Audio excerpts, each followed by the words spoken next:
केंद्रीय कर्मचारियों और पेंशनर्स के लिए बड़ी खबर है। अगर आप इंतजार कर रहे थे कि इस बार आपका डीए कितना बढ़ेगा, तो उसके लिए अब इंतजार खत्म हो गया है, क्योंकि आपको मैं जानकारी दे दूं कि डीए के लिए कितना % आपको मिलने वाला है, उसके बारे में खुलासा हो चुका है। नमस्कार, मैं हूं आपके साथ ममता तिवारी। आप देख रहे हैं न्यूज़ 18 का डिजिटल प्लेटफॉर्म। दिसंबर 2025 के CPIIW आंकड़े जारी होते ही महंगाई भत्ता यानी कि डीए 60% के पार फाइनल हो गया है। भले ही औपचारिक ऐलान मार्च 2026 में हो, लेकिन डीए 1 जनवरी 2026 से लागू माना जाएगा और एरियर भी मिलेगा, क्योंकि CPIIW 2016 में 100, दिसंबर 2025 में 148.2 पर स्थिर रहा, जिससे 12 महीने के औसत के आधार पर डीए 60% से ऊपर निकल आया है। महंगाई भत्ता किसी अनुमान से नहीं बल्कि एक तय फॉर्मूले से निकलता है। लेबर ब्यूरो हर महीने consumer price index for industrial workers CPIIW जारी करता है। यही इंडेक्स 7वें वेतन आयोग के तहत डीए तय करने का आधार है। दिसंबर 2025 का इंडेक्स 148.2 रहा, यानी नवंबर के बराबर, लेकिन क्योंकि नवंबर तक डीए 59.94% पहुंच चुका था, दिसंबर का आंकड़ा आते ही ये 60% के पार पहुंच चुका है।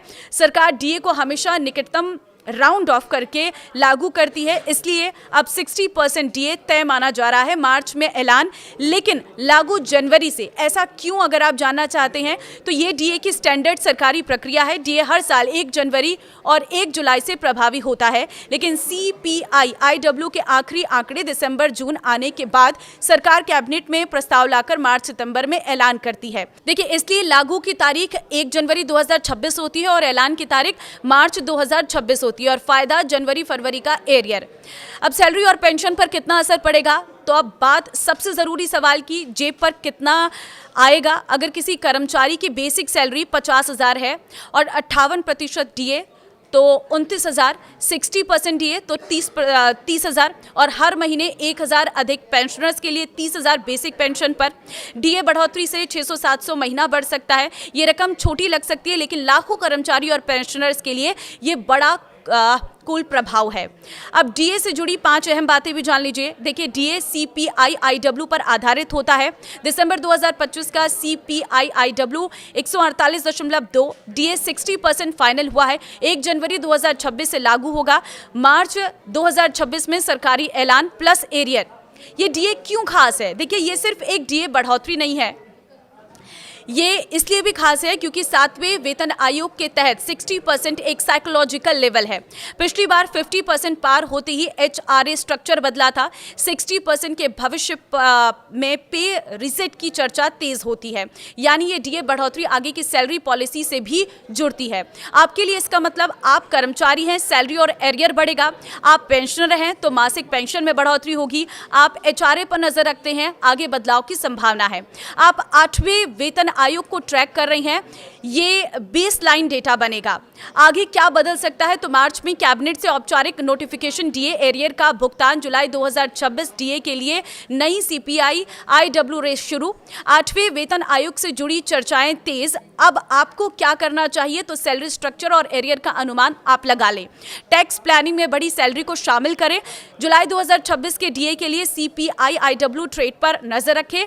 जानिए महंगाई भत्ता क्या है। महंगाई भत्ता यानी डियरेंस अलाउंस, यानी कि डीए जिसका शॉर्ट फॉर्म, सरकार की ओर से अपने कर्मचारियों को महंगाई से राहत देने के लिए वेतन में दिया जाने वाला एक अतिरिक्त हिस्सा है। इसका मकसद बढ़ती कीमतों के असर को कम करना है। वहीं महंगाई राहत यानी DR पेंशन पाने वालों को इसी तरह की राहत देने के लिए दिया जाता है। 8वां वेतन आयोग क्यों इतनी चर्चा में है? देखिए, 7वें वेतन आयोग को लागू हुए लगभग 1 दशक होने वाला है। परंपरा के अनुसार हर 10 साल में नया वेतन आयोग गठित किया जाता है। इसी आधार पर कर्मचारी संगठनों और विशेषज्ञों का मानना है कि 2026 में 8वें वेतन आयोग का गठन संभव है, जिसकी सिफारिशें 2027 से 2028 से लागू की जा सकती हैं। 8वें वेतन आयोग से सबसे बड़ी उम्मीद न्यूनतम वेतन में बड़े बदलाव की है। वर्तमान में न्यूनतम मूल वेतन 18,000 रुपये है, जिसे बढ़ाकर 26,000 रुपये या उससे अधिक किए जाने की मांग जोर पकड़ रही है। ये बदलाव कर्मचारियों के जीवन स्तर में बड़ा सुधार ला सकता है। डीए और वेतन वृद्धि का असर सिर्फ कर्मचारियों तक सीमित नहीं रहता है। जब लाखों लोगों की आय बढ़ती है तो बाजार में मांग भी बढ़ती है। इससे खुदरा व्यापार, रियल एस्टेट, ऑटोमोबाइल और सेवा क्षेत्र को गति मिलती है।